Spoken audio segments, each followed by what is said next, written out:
Jobs are an important part of our lives, and we will learn some useful vocabulary and phrases related to jobs. Let's start with some basic questions. What do you do for a living? Do you have a job? What kind of job do you have? These are common questions that people ask when they meet someone new. Now, let's learn some job-related vocabulary. First, there are different types of jobs, such as full-time, part-time, and freelance. Full-time jobs are those that require you to work 40 hours per week or more. Part-time jobs require you to work fewer hours, usually 20 to 30 hours per week. Freelance jobs are those that allow you to work on a project-by-project basis, without a long-term commitment. Next, there are different job titles, such as doctor, teacher, engineer, accountant, and lawyer. Each job title requires different skills and qualifications.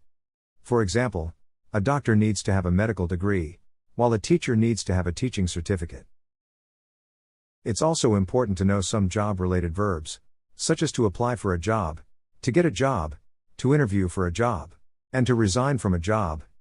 When you apply for a job, you submit your resume or CV and a cover letter. If you get a job, you are hired and start working. When you interview for a job, you meet with the employer to discuss your qualifications and experience. And when you resign from a job, you quit and stop working for that employer.